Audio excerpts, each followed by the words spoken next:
Él solo puede colmar tu triste pecho de gozo y paz, y porque anhela tu bienestar, vuelve a decirte ven.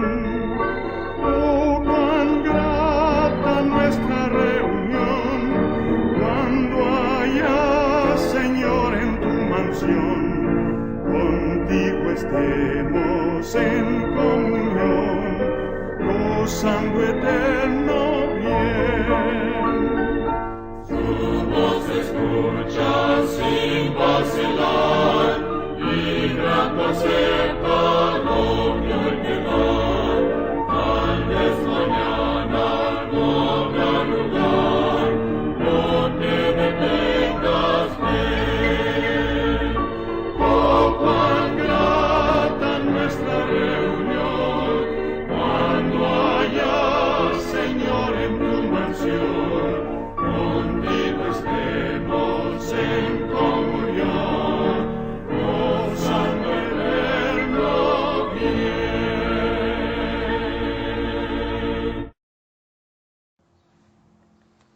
En esta tarde vamos a leer el pasaje del Evangelio de San Juan, capítulo 4, verso 3 al 28. Vamos a hacerlo antifonalmente y vamos a empezar con el versículo 3. Y salió de Judea y se fue otra vez a Galilea.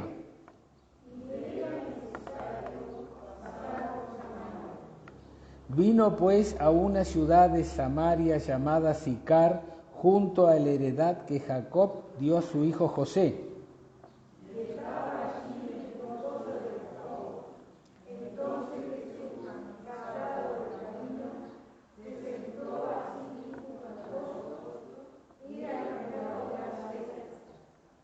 Vino una mujer de Samaria a sacar agua, y Jesús le dijo, dame de beber.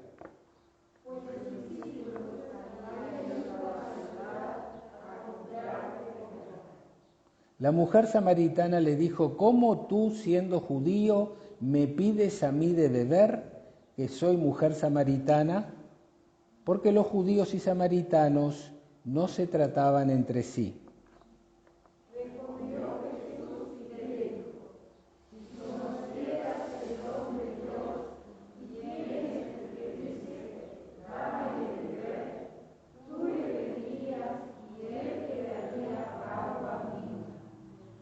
La mujer le dijo, Señor, no tienes con qué sacarla y el pozo es hondo. ¿De dónde, pues, tienes el agua viva?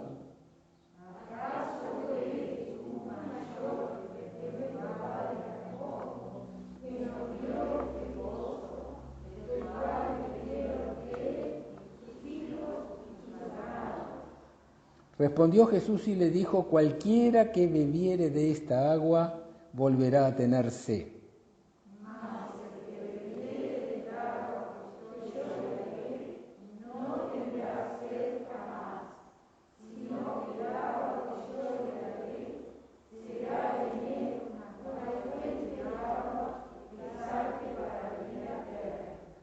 La mujer le dijo, Señor, dame de esa agua para que no tenga yo sed, ni venga aquí a sacarla.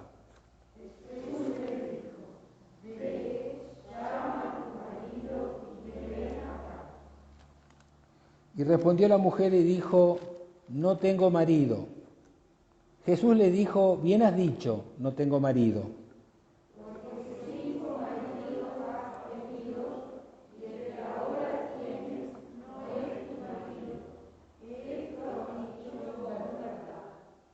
Le dijo la mujer, Señor, me parece que tú eres profeta.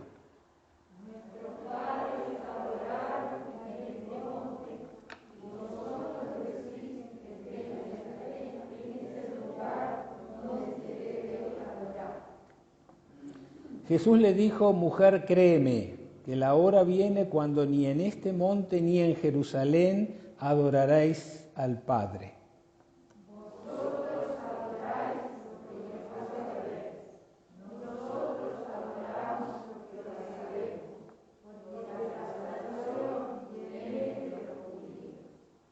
Mas la hora viene y ahora es, cuando los verdaderos adoradores adorarán al Padre en espíritu y en verdad, porque también el Padre tales adoradores busca que le adoren.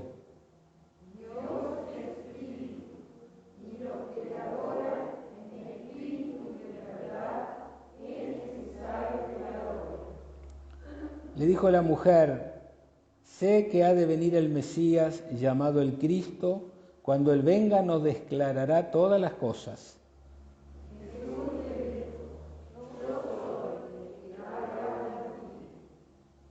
En esto vinieron sus discípulos y se maravillaron de que hablaba con una mujer. Sin embargo, ninguno dijo: ¿qué preguntas o qué hablas con ella?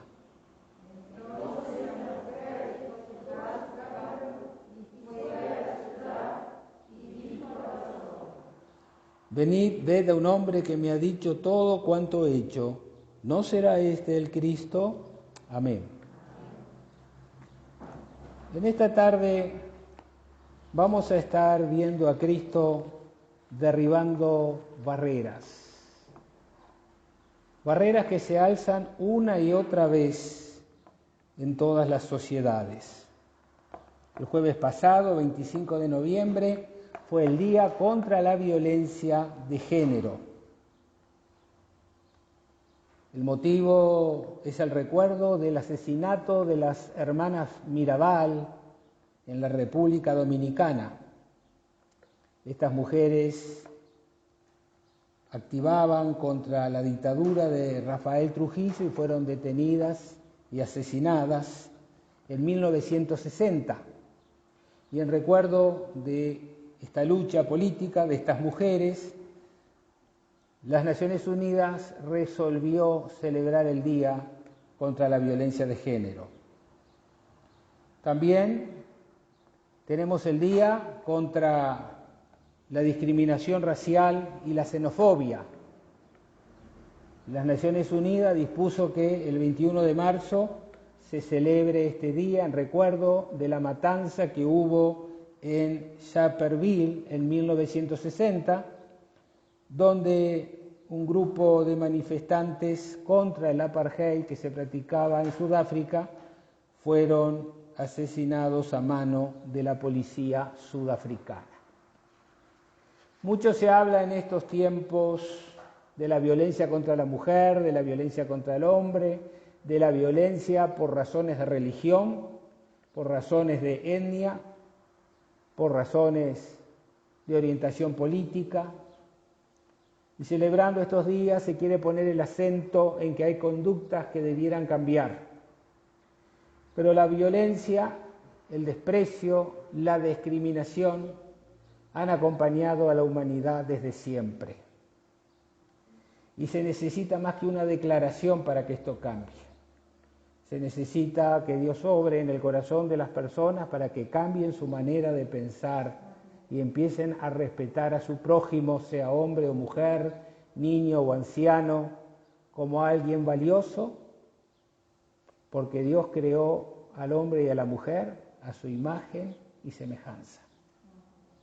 Y si no lo vemos desde esta perspectiva, no vamos a lograr ningún avance significativo. Nosotros tenemos acá a Cristo y dice el texto en Juan 4:4, y le era necesario pasar por Samaria. Jesús en ese momento, dice la Biblia, se estaba desplazando desde Judea a Galilea, que quedaba en el norte, y en el medio geográficamente estaba Samaria. Y los judíos, dice el texto, no se trataban con los samaritanos. Así que llegar a Galilea, atravesando Samaria, era un recorrido que muy pocos utilizaban. Dice el texto también, en el versículo 5, que llegaron a una ciudad de Samaria llamada Sicar. Esta ciudad significa, el nombre de Sicar, Sicar Siquén, significa ciudad de los borrachos. Por algo sería. Y Cristo llega a esta ciudad. Y que Cristo llegara a esta ciudad era relevando que los samaritanos era un grupo étnico sometido a problemas de identidad y de desprecio. Era tanto el rechazo de los judíos que ellos no se sentían tampoco cómodos con los judíos. Ellos formaban la nación de Israel. Pero los judíos puros los despreciaban y los tenían por indignos, los tenían por impuros y los trataban mal. Porque cuando viene el primer exilio, es el norte el primero en ir al exilio. Más tarde va a ir el sur al exilio, con Babilonia, con Nabucodonosor. Pero el norte van a ser, desde Samaria hasta el norte, los primeros que van a ser arrastrados al exilio por los asirios. Y el problema no es que fueron al exilio solamente, sino que los samaritanos se vieron obligados a mezclarse con extranjeros. Por lo tanto, los judíos del sur los consideraban mestizos, impuros, mezclados con otros grupos étnicos. En el año 722 a.C., los asirios tomaron Samaria y después de un sitio de 3 años, el área geográfica con su capital cayó en manos de los asirios y los asirios practicaban una política de desplazamiento de población. Entonces llevaron parte de la población de Samaria al exilio y trajeron habitantes de otras ciudades para que se mezclaran con los samaritanos que todavía quedaban en esa zona geográfica. Cuando ustedes van al Antiguo Testamento, en el libro de Historia, Segunda de Reyes, capítulo 17, versículo 24, dice: y trajo el rey de Asiria gente de Babilonia, de Cuta, de Ava, de Amat y de Sefarvaín, y los puso en las ciudades de Samaria, en lugar de los hijos de Israel, y poseyeron a Samaria y habitaron en sus ciudades. Fue una política de mezcla. Muchas veces los conquistadores hacían esta política. Cuando Portugal invade la banda oriental, con Lecor a la cabeza, Lecor va a propiciar que los oficiales portugueses se casen con las mujeres criollas en Montevideo para ir creando una mezcla favorable al Imperio do Brasil. De manera que nada nuevo bajo el sol. Muchas naciones hacen estos desplazamientos y luego los obligan a casarse con otros grupos étnicos para que vayan de alguna manera desapareciendo como grupo que no lo quieren ver, que no lo quieren tener más en sus ciudades. Los judíos, por tanto, tenían ese motivo de rechazo porque habían aceptado mezclarse con esos pueblos que los asirios le habían impuesto. Y nace así una amargura, y nace así una enemistad entre los samaritanos y los judíos. Y no hay peor cuña que la del propio palo. Entonces eran más enemigos los judíos de los samaritanos que los judíos de los filisteos, que sí era un pueblo enemigo desde siempre de los judíos. Cuando ustedes van al capítulo 8 de San Juan, en el verso 48, consigna el Evangelio según San Juan lo siguiente: respondieron entonces los judíos y le dijeron al Señor Jesucristo: ¿no decimos bien nosotros que tú eres samaritano y que tienes demonio?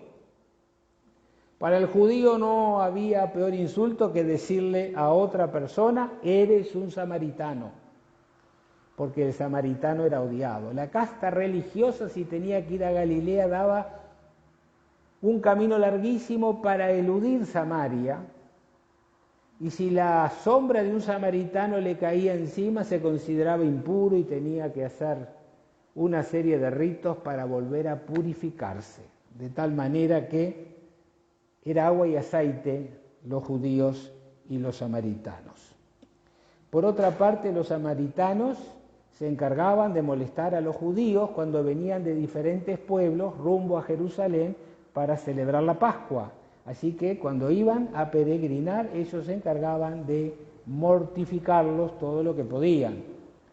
En Lucas 9, 52, Cristo envía mensajeros delante de él, los cuales fueron y entraron en una aldea de los samaritanos para hacerle preparativos, mas no le recibieron porque su aspecto era como de ir a Jerusalén.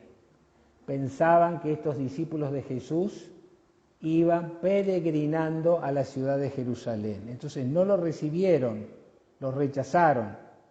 Y viendo esto sus discípulos, Jacobo y Juan, dijeron al Señor Jesús: ¿quiere que mandemos que descienda fuego del cielo como hizo Elías y los consuma? No había ningún amor ni ninguna misericordia, había solamente el deseo de destruirlos. Entonces, volviéndose Jesús, les reprendió diciendo: vosotros no sabéis de qué espíritu sois, porque el Hijo del Hombre no ha venido para perder las almas de los hombres, sino para salvarlas, y se fue a otra aldea. Esto para poner en contexto lo que va a pasar ahora cuando el Señor Jesucristo se enfrente a esta mujer. El hecho de que Jesucristo pasara por Samaria de es profeso y se detuviera en la ciudad de los borrachos, de alguna manera escandalizaba a los discípulos que le seguían y movilizaba la carga de prejuicios que tenían los discípulos.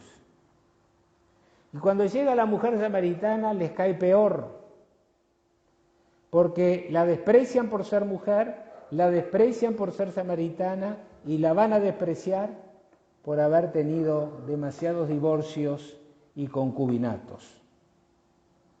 Los religiosos de aquella época daban gracias a Dios porque no habían nacido gentiles, esto es, los no judíos, y porque no habían sido mujer. Esa era la visión que se tenía de la mujer en aquellos días. De manera que cuando ustedes ven ahora ciertas conductas, pues nada nuevo hay bajo el sol. Durante siglos se le ha mirado con rechazo.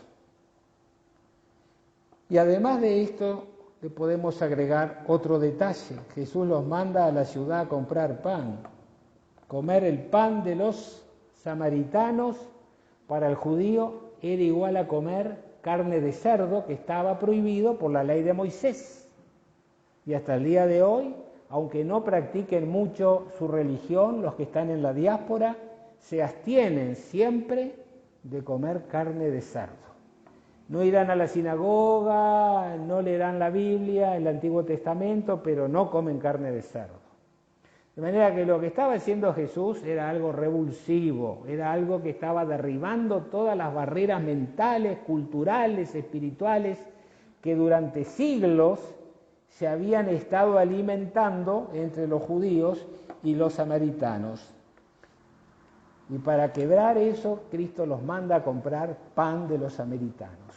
Estaba rompiendo los prejuicios, estaba derribando esas barreras que queremos derribar ahora y no sabemos cómo, contra la violencia contra la mujer, contra la discriminación, contra la xenofobia. En estas últimas semanas un grupo de venezolanos llegó al norte de Chile y el grupo que estaba allí en el norte fue y les quemó las carpas y los agredió, y hay un sentimiento de decir que no venga ningún venezolano a Chile, y siempre hay alguna raíz de xenofobia también entre nosotros, porque nosotros tenemos prejuicio contra los negros, contra los judíos, contra los japoneses, contra los chinos, nos quejamos de todos los que son diferentes a nuestra raíz cultural.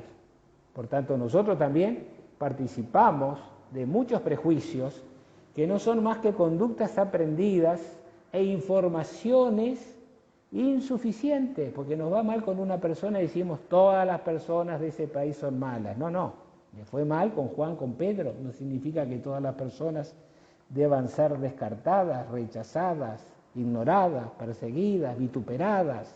Sin embargo, los prejuicios actúan así y aprender a librarse de los prejuicios no es fácil, no es sencillo. Fíjese en Lucas, en el Evangelio según San Lucas 9:62. Jesús dijo: ninguno que poniendo su mano en el arado mira hacia atrás es apto para el reino de Dios. ¿Y cuántas veces nosotros queremos ser cristianos y seguir al Señor Jesucristo, pero estamos mirando hacia atrás, hacia esa carga de prejuicio que hemos ido adquiriendo a través de los años en contacto con otros? Por eso muchas veces los prejuicios son los que destruyen la posibilidad de darles a otro la buena noticia de que Cristo vino a este mundo para regalarnos la salvación. Entonces decimos, este no me gusta, no le voy a dar la buena noticia, y este no me simpatiza y no le voy a dar la buena noticia, y entonces nosotros inconscientemente estamos discriminando a las personas y no llevando la palabra de Jesucristo para que la persona pueda descubrir el plan de Dios para su vida. El Señor Jesucristo, dice el texto, que se sentó a la hora del mediodía.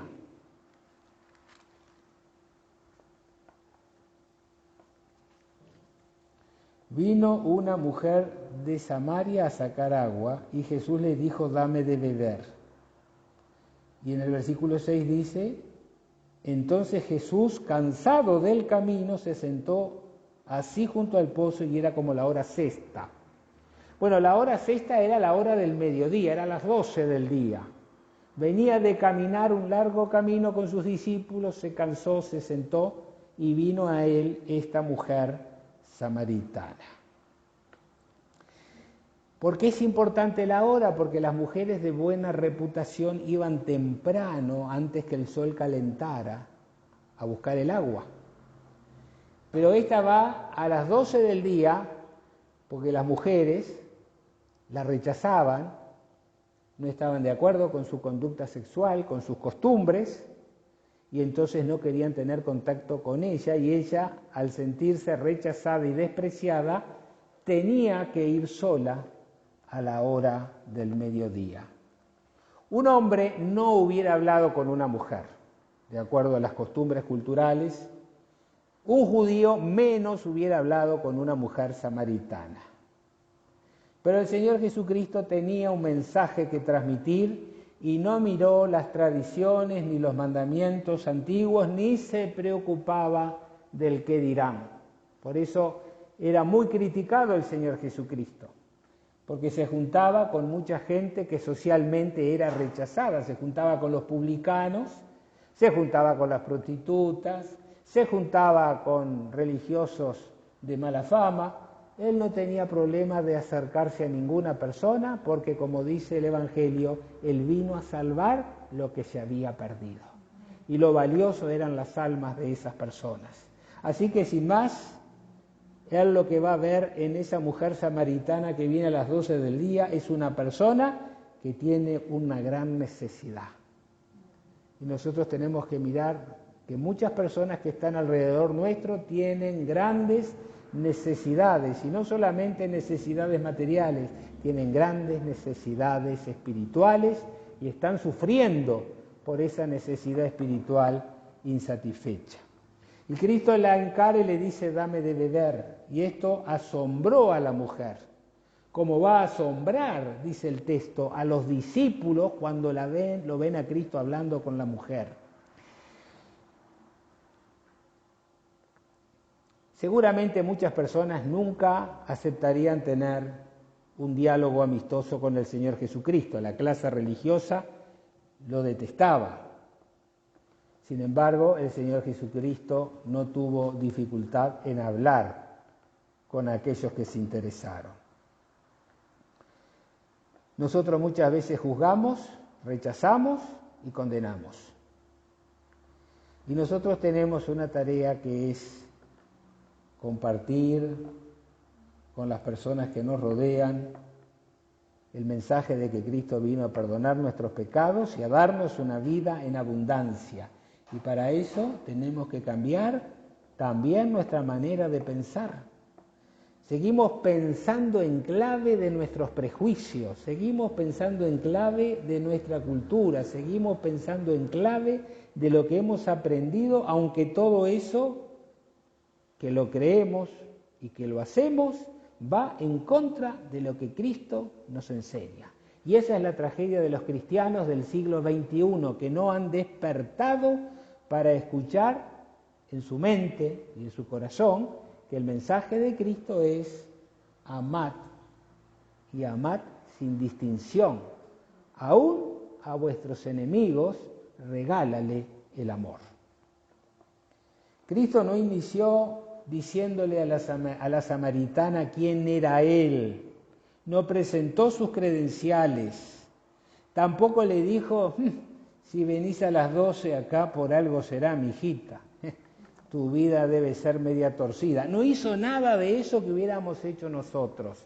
La conversación estaba iniciada y había algo que era importante y que la mujer necesitaba. Era el agua de vida, era el agua de salvación, era el mensaje de Jesucristo limpiándonos de nuestros pecados y dándonos una vida espiritual nueva, porque el agua es el símbolo de la vida, y si usted no tiene a Cristo en su corazón, pues usted tendrá existencia, pero no tiene vida espiritual.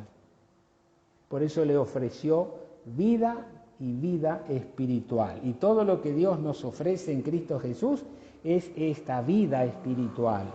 Y esta vida está en Cristo, y esto fue lo que habló Jesucristo con la mujer samaritana. Y mientras la conversación iba discurriendo, la mujer abre su corazón, abre su situación y le cuenta cuál es su vida. Y naturalmente reconoce, 5 maridos has tenido y el que tienes ahora no es tu marido.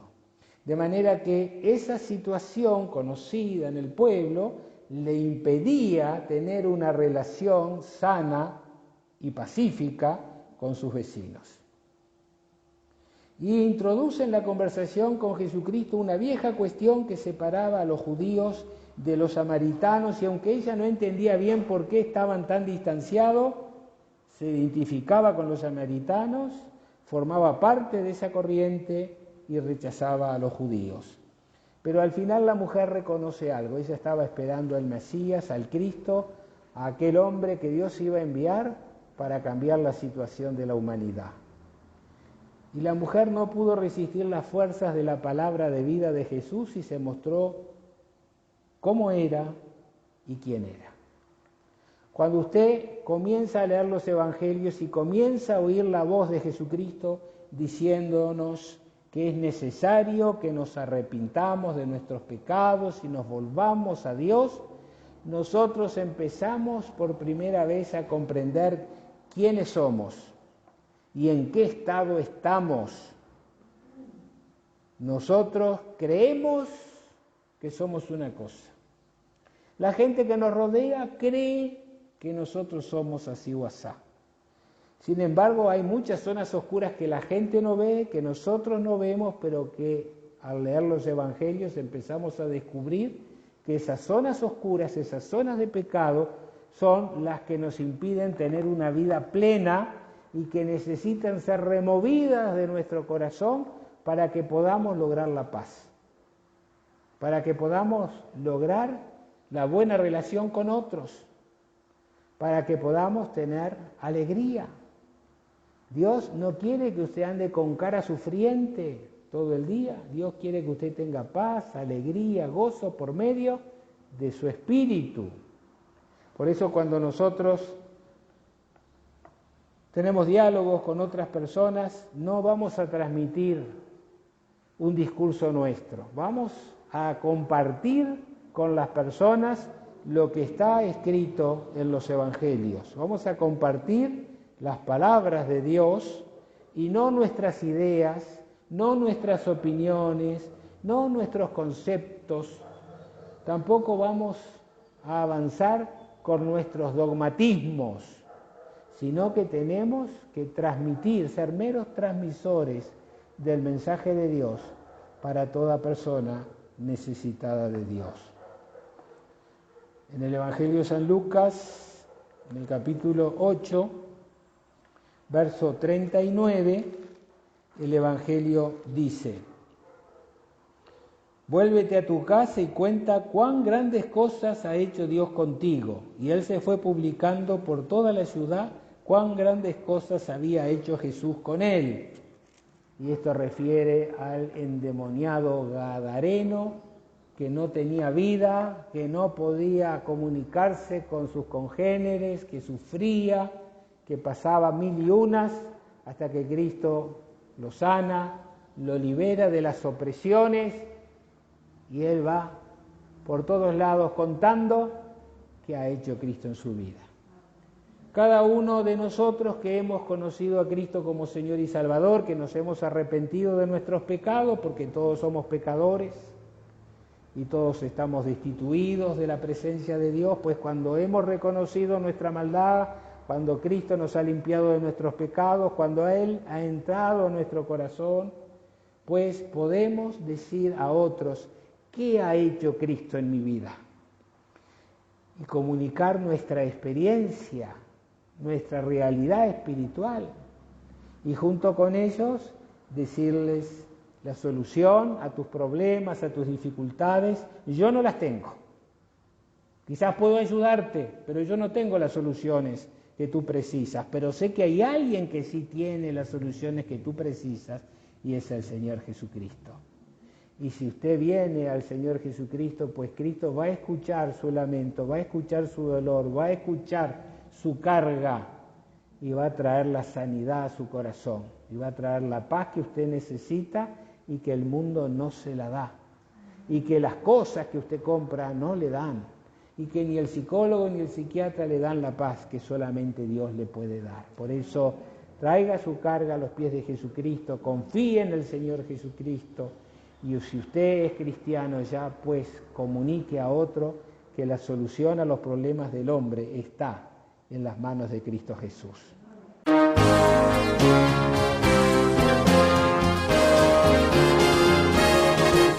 Al Cristo vivo sirvo y en Él el mundo está. Aunque otros lo negaren, yo sé que Él vive ya. Su mano tierna veo, su voz consuelo da. Y cuando yo le llamo, muy cerca está. Él vive, hoy vive el Salvador. Conmigo está y me guardará, mi amante redentor. Él vive, e imparte salvación. Sé que Él viviendo está, porque vive en mi corazón.